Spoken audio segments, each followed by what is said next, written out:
llevado a cabo la investigación que ha formulado la acusación es el doctor Juárez Atoche, Germán Juárez Atoche, que está con nosotros, cuya presencia le agradezco. Muy buenas noches, fiscal Juárez Atoche. Buenas noches y muchas gracias por la invitación. Bueno, lo primero que quería preguntarle para que el público se haga su opinión, ¿qué ha pasado entre una decisión tomada por un juez después de una requisitoria fiscal a fin de junio y esta de hoy? Porque a fin de junio el juez consideró que no era necesario imponer prisión preventiva. ¿Algo ha cambiado? ¿Hay más elementos de convicción o es el criterio del juez que ha tomado esta decisión que se ha impuesto a diferencia de lo que su colega impuso hace un mes y medio? Lo que sucede es que en el mes de junio, cuando se pidió la prisión preventiva, el juez tuvo una motivación, una deficiente motivación en las decisiones, tanto por parte de lo que había postulado el Ministerio Público, como también por lo que había postulado con relación a la defensa. Entonces, al ver esa situación de una deficiencia de motivación y algunas contradicciones que hubieron en su propia decisión, es que la sala dispuso declarar nulo todo lo actuado y dispuso que sea otro juez quien tomara conocimiento de este requerimiento de prisión preventiva. El día de hoy justamente se llevó a cabo esta audiencia de prisión preventiva, donde se han valorado los documentos que ha aparejado el Ministerio Público con relación para sustentar una sospecha fuerte, una prognosis de pena superior a los 5 años y sobre todo el peligrosismo procesal. Eso es lo que ha analizado el juez y ha dicho que efectivamente hay peligrosismo procesal porque no hay arraigo laboral, no hay un arraigo familiar y además la conducta del procesado no ha sido la más idónea, que digamos, porque anteriormente había tenido un requerimiento para que se mantuviera y respetara las reglas de conducta por las que se le había impuesto, lo cual no lo hizo. Y aparte ha tenido en cuenta las sentencias de colaboración eficaz que ofreció el Ministerio Público, que ya con eso se acreditaba que estas personas que ya han declarado en juicio, como es en el caso de Obrainsa, Elar Tejeda Moscoso, uno de los principales colaboradores, señaló e incriminó al señor Martín Vizcarra Cornejo en el caso de Lomas de Hilo, pero no solamente el dicho, la delación, sino todos los elementos de convicción que corroboraron su declaración. Eso es lo que ha sopesado en esta medida que ha dictado, en esta medida coercitiva que ha dictado el juez. Y de la misma manera, en el caso de la ampliación del Hospital Moquegua, también ha tenido en cuenta las declaraciones de los colaboradores y específicamente la sentencia de colaboración del señor Hernández Calderón, que fue amigo de Martín Vizcarra Cornejo y que fue sentenciado también merced a esta colaboración eficaz. Fue ministro, Hernández Calderón. Pero además de eso ha evaluado las documentales que corroboraron su delación, porque este señor puso a disposición sus teléfonos celulares donde existían mensajes de WhatsApp, comunicaciones entre él y Granados, Rafael Granados, que era justamente el gerente comercial de la empresa ICSA, donde se hablaban pues de las sumas de dinero y los pedidos de dinero que tenían que hacerse llegar al señor Martín Vizcarra Cornejo. En un momento de su defensa, el señor Vizcarra mismo dijo que el único testigo que lo incriminaba era el señor Tejeda de Obrainsa, pero usted nos está hablando de otro, Hernández. Ese en el caso es que son dos proyectos, sí, uno es Obrainsa y el otro es hospital. Uno es el hospital y otro es un, claro, es un proyecto de irrigación, claro, Lomas de Hilo, ¿no? Donde participa Hernández de manera directa y que es utilizado por Martín Vizcarra justamente para hacer ese pedido de esa coima, es el proyecto de la ampliación del Hospital Moquegua. Sí. Es ahí donde él participa. Sí. O sea, es otro testigo aparte. Es otro testigo aparte, sí, que fue fundamental. No es exacto que haya una sola persona que lo incrimina, habiendo sido activo, no es y que se han vuelto ambos colaboradores eficaces, es decir, que han reconocido ambos, Tejeda por una parte y Hernández por otra, que ellos han participado en esta danza. Y por eso han sido condenados. Han sido condenados. Ahora, los beneficios penitenciarios que tienen como colaboradores eficaces significa que no van a ser pena carcelaria. Se les ha impuesto penas de 4 años de pena suspendida. Sí. Y al pago de reparaciones civiles, que en el caso de Obrainsa, como empresa, creo que fue 80 millones de soles. ¿Y cuánto al señor Hernández? El señor Hernández creo que fue 200.000 nuevos soles. 200.000 nuevos soles, ya. Ahora, ha habido un cierto debate en torno a la definición de arraigo familiar. Y se ha hecho un distingo, he visto, de algunos juristas entre el arraigo familiar y el arraigo domiciliario. Explíquenos por qué es que se puede establecer que el señor Vizcarra carecía de arraigo familiar. Del arraigo familiar, no solamente decir de que se tiene una familia, sino que tiene que demostrarse que efectivamente existe un núcleo familiar de manera constante y permanente, situación que no se evidencia en el caso del señor Martín Vizcarra, porque se llegó a demostrar, el Ministerio Público en ese caso, cuando ya hace la réplica, dice de que no había arraigo familiar, porque la misma defensa había presentado los DNIs de la esposa del señor Martín Vizcarra y de las hijas, de su hijo y de sus 2 hijas. ¿Hay hijos menores? ¿Hay hijos menores de edad? No, hay uno que tiene, creo que 20 años. 20 años. ¿Y es el menor? Ese es el menor. No. Pero la ficha de la esposa, la ficha de René, aparece que la señora vive en Moquegua. Del hijo también vive en Moquegua, juntamente con la esposa. Y de las otras 2 hijas viven en un departamento distinto al que vive el señor Martín Vizcarra. Son hijas adultas también. Adultas. Entonces, el arraigo familiar es cuando tú tienes, por ejemplo, familia a quien abrigar o que ellos dependen de ti o viceversa. O sea, se habla de un núcleo más intenso, más directo, que no se veía acá. Y entonces ahí se demostró que prácticamente el señor Martín Vizcarra vive solo. Entonces, ¿de qué arraigo familiar puede evidenciarse o sustentarse si sabemos que ese arraigo familiar no es como el que normalmente tiene que pedirse o tiene que sustentarse para efectos de decir de que hay un arraigo familiar? No lo existe en ese sentido. Y es por eso que el juez declaró que no había un arraigo familiar de una manera sólida para efectos de acreditar justamente arraigo familiar. Respecto del arraigo laboral, ¿qué es lo que sostuvo usted en su intervención? El arraigo laboral es clamoroso, porque eso demuestra justamente la temeridad del señor Martín Vizcarra de adjuntar contratos que son adecuados para su conveniencia y acreditar un arraigo laboral. Presenta un arraigo, un contrato de locación de servicios que lo suscribe una apoderada que es trabajadora del estudio jurídico, el estudio jurídico del abogado que defiende al señor Martín Vizcarra Cornejo. ¿Pero para qué? Para que no aparezca la principal persona que es la gerente general de esa empresa, que es su esposa. Eso lo dijo bien claro el señor, el juez.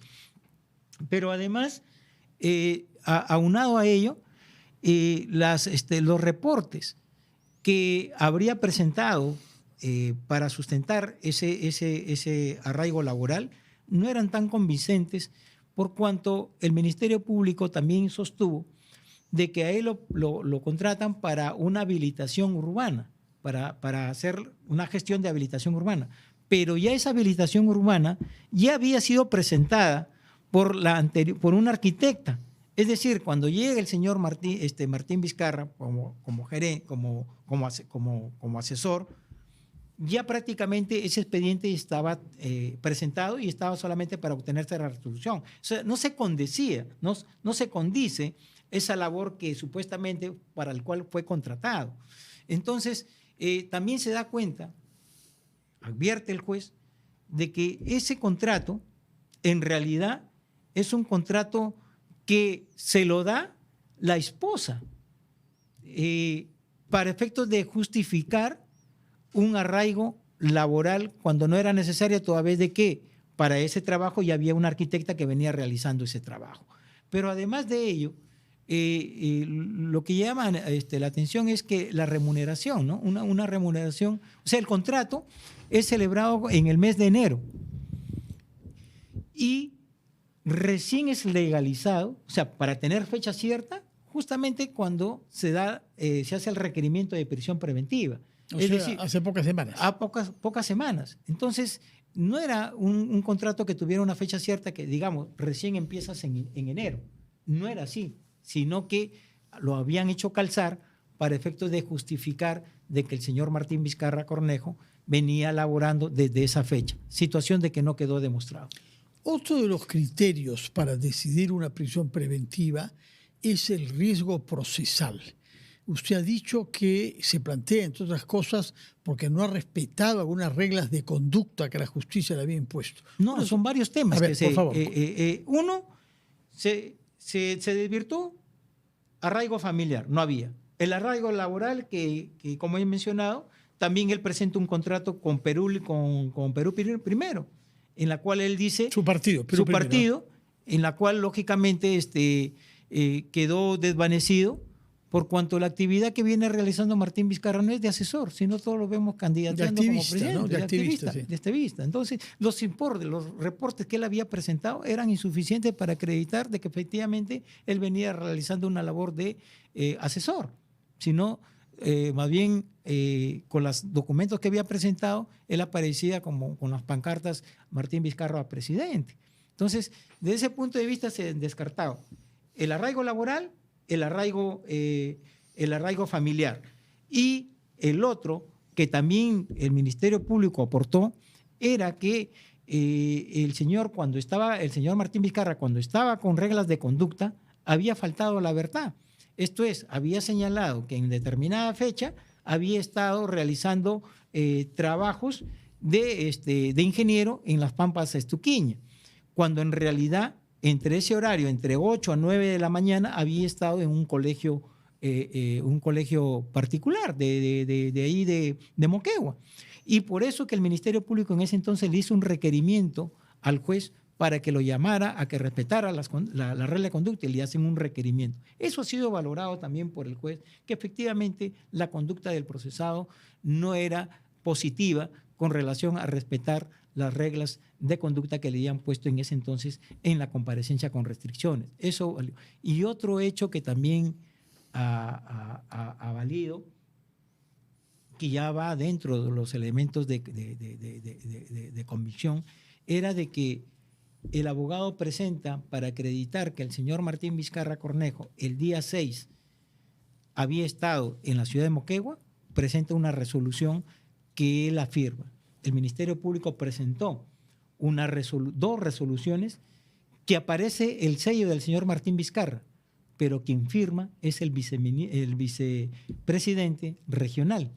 Y eso efectivamente lo hicimos advertir, y el abogado no supo contradecir esa situación. Es más bien dijo, bueno, eso desconozco de cómo ocurrió esa situación. Eso fue un elemento fundamental para establecer también la conducta del procesado en juicio o en control de acusación.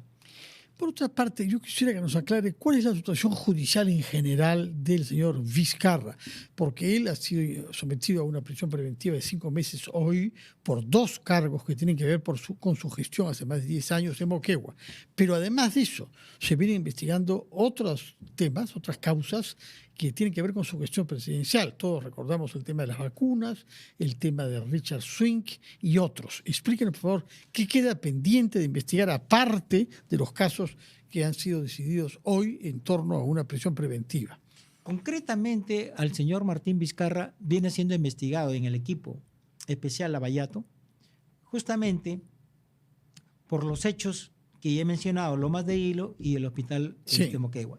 En este caso, el estadio de este proceso penal se encuentra ya en la etapa estelar, esto es, en juicio oral. ¿Cuándo comenzó el juicio oral? Este juicio oral empezó el año pasado, creo que fue en noviembre del año pasado. O sea que ya tiene 8 meses. Más 10. O menos aproximadamente. Ya. El estadio es juicio oral. El juez justamente dicta estos 5 meses de prisión preventiva y no los 6 que pide el Ministerio Público, por una sencilla razón, porque el juez prevé de que este juicio va a terminar pronto. Yo le calculo unos 3 o 4 meses, porque ya se encontramos en el estadio de lectura de piezas procesales. Ya declararon los testigos, ya han declarado los peritos, tanto por parte de los presentados por el Ministerio Público como por parte de la defensa. Entonces estamos en oralización de documentales, que eso nos llevará quizás un mes y otro mes en el caso de que pueda haber prueba complementaria. ¿Cuántas sesiones están teniendo lugar por mes? O por semana. Ahora ya la jueza ha señalado de que se van a llevar 2 sesiones por semana, los días martes y jueves. Los días martes 2 horas y el día jueves 4 horas. O sea, mañana toca. Mañana toca una Esta vez tendrá audiencia. que contestar eventualmente si quiere participar desde la prisión en la que pase la noche. Puede estar presente, pero en este caso no es necesario. Solamente lo que se requiere es la presencia de la defensa técnica, que es el abogado defensor. Él puede sí declarar si es que él decide prestar su declaración en juicio, si se somete a un interrogatorio. Eso ya es facultad del abogado y de él de ponerse de acuerdo si es que se va a someter a un interrogatorio, como también puede decir que no declara. Pero el estadio es ese, de este proceso. Y el otro proceso que viene atrás de este caso, que es por cohecho, es por una colusión agravada que se encuentra en el estadio de control de acusación. Ahí, a propósito de que la colusión agravada. Por la colusión agravada, por cuanto él se habría coludido con el representante legal de la empresa ICSA, de la empresa Obrainsa, justamente para ganar la buena pro de este caso Lomas de Hilo, en la que él le dice, ¿sabes qué? Para que tú puedas ganar, tienes que ofrecer no mayor, ofertar no mayor de 81 millones de soles. Ese pacto colusorio es el que viene siendo investigado que se encuentra en control de acusación. Muy bien. Hay un argumento que ha sido utilizado por el abogado del señor Vizcarra, que es extra tema propiamente procesal. Él sostiene que el juez que ha impuesto esta prisión preventiva es casado con una fiscal que trabaja con ustedes en el equipo Lavajato. Eso es falso. Que eso lo cerca. ¿Cuál es la realidad? Eso es falso y me parece que el abogado en este caso recurra a este tipo de actitudes, de argumentos que no se condicen con la defensa técnica. Pero la señora, hay una fiscal que elabora en el subsistema de lavado de activos, que siempre han dicho de que trabaja, que es esposa del juez Chávez Tamariz. Pero nada tiene que ver con el equipo especial Lavallato. Ella no trabaja en el equipo especial Lavallato, ni tampoco tiene una relación de dependencia con el doctor Vela, porque Vela es coordinador del equipo especial. No es coordinador del subsistema de lavado de activos donde trabaja esta persona. Y entonces no hay ninguna relación ni dependencia, ni directa ni indirectamente, como para poder dudar respecto a la independencia del juez, que ha tenido el día de hoy un acertado pronunciamiento arreglado a ley. Trabajó antes el doctor Vela, creo, justamente en lavado de activos, ¿no? Antiguamente el doctor fue coordinador del sistema de lavado de activos y del equipo especial. Ahí sí coincidió con la esposa del juez Chávez Tamariz. Ella trabajaba, pero lo que debo aquí precisar que todos los jueces o todos los fiscales que laboran ya sea en lavado de activos o en el equipo especial, tenemos plena independencia. El coordinador no tiene ninguna decisión que pueda incidir en los fiscales, en la autonomía de los fiscales que llevan determinados casos, porque el fiscal es autónomo. Y el fiscal superior, coordinador, no tiene ningún tipo de injerencia en los casos de que ven los fiscales, ya sea en lavado de activos o en el equipo especial Lavallato. En todo caso, este es el 4º presidente que va a dar a la prisión, aunque en este caso preventiva, en el marco del caso Lavajato. Y es algo que no tiene precedentes, creo, en el mundo, ¿no? Estamos hablando sobre Toledo, sobre Ollanta Humala, y ahora Vizcarra es el 3º. Pedro Castillo está ahí, pero por otra razón, por el golpe de Estado y por cosas de corrupción, no han sido todavía confirmadas o condenado por eso, ¿no? Y hay otras personalidades que usted ha investigado y sobre las cuales ha formulado acusación. El expresidente Kuczynski, la exalcaldesa Susana Villarán. Personas de orientaciones políticas diferentes. ¿Qué reflexión hace usted en general, a partir de su práctica como fiscal, sobre la relación entre los partidos políticos y estos comportamientos ilegales? La verdad que es bastante lamentable ver que expresidentes se encuentren recluidos en un establecimiento penitenciario.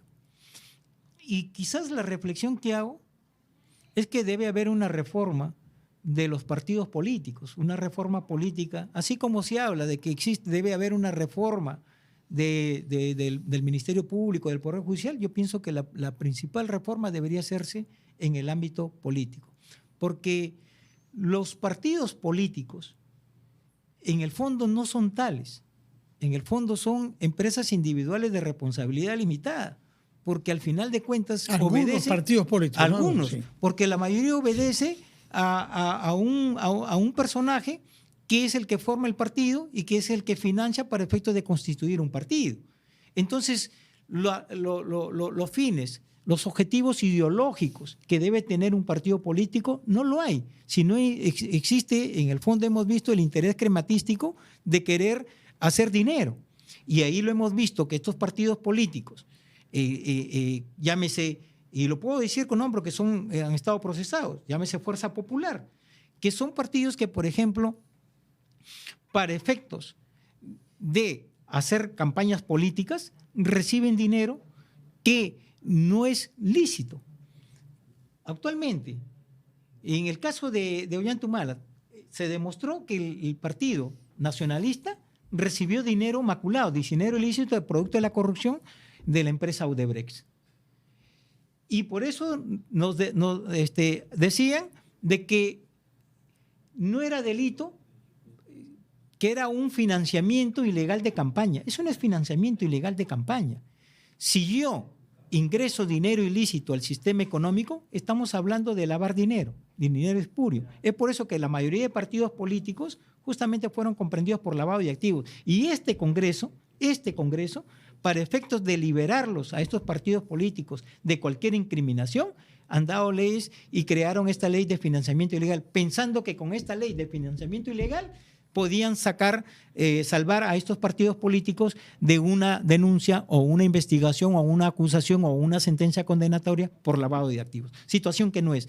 Entonces, debe dársele las facultades ¿a quién? Al OMPE, al Jurado Nacional de Elecciones, para efectos de que puedan hacer una verdadera auditoría de los ingresos, de los dineros que ingresan a los partidos políticos, situación que no existe. Se les debe dar facultades a la UIF para efectos que también pueda realizar algún tema de investigación con relación a los dineros que ingresan a los partidos políticos. Es por eso que el sistema económico, el sistema político que tenemos se encuentra en estas situaciones comprendidos en investigaciones, porque no hay una autoridad que fiscalice esos ingresos a los partidos. Ese es el gran problema que existe actualmente. Fiscal Germán Juárez Atoche, muchas gracias por haber estado presente, por explicarnos los términos en que usted hizo la acusación, que fue acogida en lo fundamental por el juez Chávez Tamariz. Y ojalá que nuestro sistema judicial funcione para que los ciudadanos podamos tener confianza en nuestros dirigentes y en los partidos de los que son miembros. De otra manera, viviremos siempre en un país con el riesgo de pasar de crisis a crisis. Muchas gracias, señor fiscal. Muy buenas noches.